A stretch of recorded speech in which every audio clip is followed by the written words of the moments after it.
అదేవిధంగా కేంద్రం నుంచి తీసుకురావాల్సిన అనుమతులు కానీ ఇవ్వవలసిన నిధులను రాబట్టుకోవడానికి ముఖ్యంగా కిషన్ రెడ్డి గారు సహాయ నిరాకరణ చేస్తుండ్రు. ఈనాడు ప్రధాన ప్రతిపక్షంలో శాసనసభ్యులు కేటీఆర్ గారు, శాసనసభ్యులు హరీష్ గారు, అదేవిధంగా కేంద్ర ప్రభుత్వంలో కేంద్ర మంత్రిగా ఉన్న కిషన్ రెడ్డి గారు, ముఖ్యంగా ఈ ముగ్గురికి ప్రధానమైన బాధ్యత ఉన్నది. ఒకరు కేంద్ర ప్రభుత్వం నుంచి రావాల్సిన అనుమతులు, తేవలసిన నిధులకు సహకరించాలి. కానీ కిషన్ రెడ్డి గారు పూర్తిగా సహాయ నిరాకరణ చేయడమే కాకుండా వీలైనంత మేరకు కేంద్రంలో అడ్డు తగులుతున్నాడు. మెట్రో విషయంలో కావచ్చు, మూసీ ప్రక్షాళన విషయంలో కావచ్చు, గోదావరి జలాలు నగరానికి తరలించే విషయంలో కావచ్చు, రీజనల్ రింగ్ రోడ్డు విషయంలో కావచ్చు, కిషన్ రెడ్డి గారు పూర్తిగా సహాయ నిరాకరణ చేస్తుండ్రు.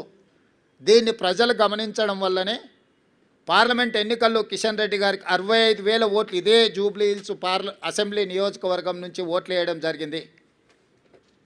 ఈనాడు కిషన్ రెడ్డి అభ్యర్థిగా మారి ఎన్నికల ప్రచారం చేస్తే 17,000 ఓట్లు మాత్రమే వచ్చినాయి. అంటే ఆనాడు కిషన్ రెడ్డికి వచ్చిన ఓట్లలో 25% మాత్రమే వచ్చి ఈరోజు భారతీయ జనతా పార్టీ డిపాజిట్ జప్తు అయిపోయింది. దీన్ని బట్టి కిషన్ రెడ్డి గారు తన వ్యవహార శైలిని మార్చుకోవాల్సిన అవసరం ఉన్నది. ఇది భూకంపం వచ్చే ముందు భూమి కొద్దిగా కదులుతుంది, అంటే అలర్ట్ చేస్తుంది సిస్టమ్ని. ఎప్పుడు కూడా ఒకేసారిగా రెక్టర్ స్కేల్ మీద పెద్ద ఎత్తున భూకంపం రాదు, ముందు మనల్ని అలర్ట్ చేస్తుంది సిస్టమ్. అలర్ట్ చేసినా మనం తేరుకోకపోతే ఆ ప్రకంపనలు భూకంపంగా మారి అందులో కలిసిపోవడమే కాదు కాలగర్భంలో కలిసిపోతాం. భారతీయ జనతా పార్టీ ముఖ్యంగా కిషన్ రెడ్డి గారు మీ నాయకత్వంలో మిమ్మల్ని 2014, 2019, 2023 3 సార్లు బీజేపీని ప్రాంతం నుంచి గెలిపించడం జరిగింది.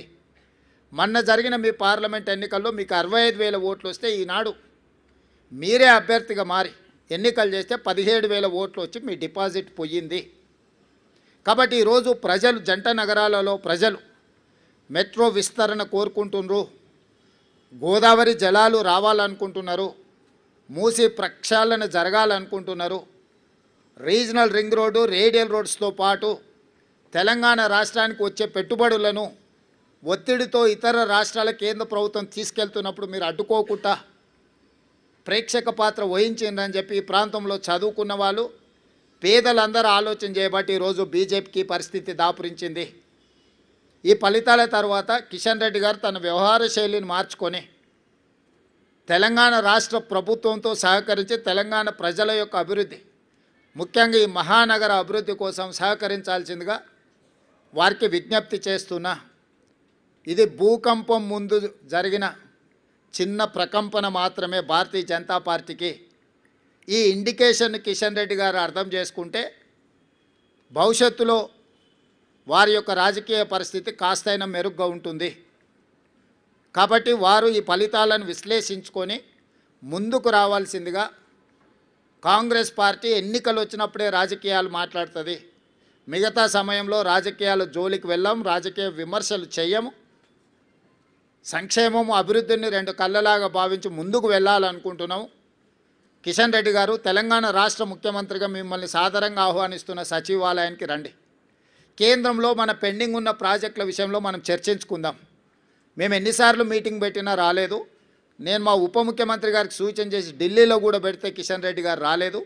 ఇప్పుడు మళ్ళీ డిసెంబర్ 1 నుంచి పార్లమెంట్ సమావేశాలు రాబోతున్నాయి కాబట్టి ఉప ముఖ్యమంత్రి గారికి నేను వేదిక మీద నుంచి సూచన చేస్తున్నా, కేంద్ర ప్రభుత్వం దగ్గర అనుమతుల కోసం ఎదురు చూస్తున్న మన ప్రాజెక్టులు, మనకు ఇవ్వవలసిన నిధుల విషయంలో అందరు పార్లమెంట్ సభ్యులను, లోక్సభ రాజ్యసభ సభ్యులతో పాటు కేంద్రంలో మంత్రులుగా ఆటోమేటిక్గా వాళ్ళు ఉంటారు కాబట్టి వాళ్ళతోనే ఒక సమీక్ష, మన చీఫ్ సెక్రటరీ మన అధికారులతోనే ఒక సమీక్ష పెట్టి ఒక నివేదిక రూపంలో వాళ్ళకి ఇవ్వవలసిందిగా ఉప ముఖ్యమంత్రి బట్టి విక్రమార్క గారికి నేను సూచన చేస్తున్నా.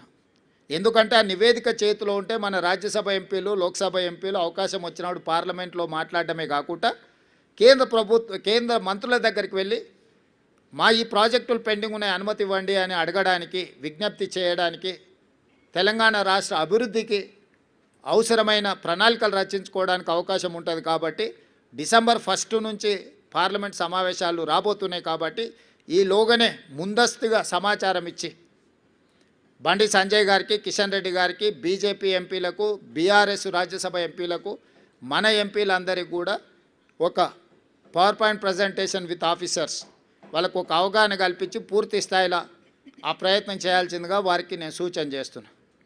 ఇక రెండవది బీఆర్ఎస్ ప్రధాన ప్రతిపక్షం. నేను శాసనసభ్యులు హరీష్ అండ్ కేటీఆర్కు ఒక సూచన చేయదలుచుకున్నా. హరీష్ రావు గారు, మీ అసూయను కొంచెం తగ్గించుకోండి. కేటీఆర్, నీ అహంకారాన్ని కొద్దిగా తగ్గించుకో. మీ వయసు నాకంటే తక్కువే. ఇంకా చాలా రోజులు మనం రాజకీయాలలో కొనసాగాల్సిన అవసరం ఉన్నది. అధికారం అనేది ఎవరికీ శాశ్వతం కాదు. అధికారం అనేది వారసత్వ సంపద కాదు. మన తాతలు ముత్తాతల నుంచి వచ్చిన సంపద అయితే అది మనకే చెందుతుంది. మనకు కూడా ఇంట్లో ఆడపిల్లలు వచ్చి వాటా అడిగితే ఎన్టీ రామారావు గారు తీసుకొచ్చిన ఆడపిల్లలకు కూడా ఆస్తిలో సమాన హక్కు కల్పించిన తర్వాత దాంట్లో ఆడపిల్లలు కూడా వాటా అడుగుతారు. అది కూడా పూర్తిగా మనకు రాదు. ఈరోజు తెలంగాణ ప్రజలు స్పష్టంగా 2023 శాసనసభ ఎన్నికల్లో చంద్రశేఖరరావు గారే కాలుకు బల్పం కట్టుకొని తెలంగాణ నలుమూలలు తిరిగినప్పుడు మేమందరం కలిసి సిఎల్పి నాయకుడిగా బట్టి విక్రమార్క గారు, పిసిసి ప్రెసిడెంట్గా నేను, ఉత్తమ్ కుమార్ రెడ్డి గారు, కోమటిరెడ్డి గారు, ఇక్కడ వేదిక మీద ఉన్న పెద్దలందరూ, పొంగులేటి శ్రీనివాసరెడ్డి గారు, ప్రతి ఒక్కరి సహకారం తీసుకొని మేము తెలంగాణ నలుమూలల మేమందరం కలిసి ఒక ప్రయత్నం చేసినాం. ప్రజలు స్పష్టమైన తీర్పిచ్చి 65 సీట్లు మాకు, మా పక్షాలకు, అదేవిధంగా 39 సీట్లు మీకు ఇవ్వడం జరిగింది. 39.5% ఓట్లు మాకిస్తే 37% ఓట్లు మీకు ఇచ్చారు. 8 సీట్లు బీజేపీకి ఇచ్చారు, 7 సీట్లు ఎంఐఎంకి ఇచ్చారు. ఇదొక ప్రణాళిక. సరిగ్గా 6 నెలలు తిరిగే లోపల పార్లమెంట్ ఎన్నికలు జరిగినాయి. పార్లమెంట్ ఎన్నికల్లో మా 39.5% ఓటు కాస్త 41%కి పెరిగింది. 8 పార్లమెంట్ సీట్లు మాకు ఇచ్చిండ్రు. 35% ఓట్లతోటి 8 పార్లమెంట్ సీట్లు బీజేపీకి ఇచ్చిండ్రు, 1 సీటు ఎంఐఎంకి ఇచ్చిండ్రు. అంటే అసెంబ్లీ నుంచి పార్లమెంటు ఎన్నికలు వచ్చినప్పుడు మాకు ఆ రోజు 65 అసెంబ్లీ సీట్లలో మెజారిటీ ఇచ్చారు. 8 పార్లమెంట్లు గెలిచిన స్పష్టంగా 65 అసెంబ్లీ సీట్లలో కాంగ్రెస్ పార్టీకి అబ్సల్యూట్ మెజారిటీ వచ్చింది. అంతకుముందు మా సింబల్ మీద గెలిచింది 64, అలయన్స్తో గెలిచింది 1 సీటు. కానీ మా సింబల్ మీదనే 119 అసెంబ్లీలలోనే మెజారిటీ లెక్కేస్తే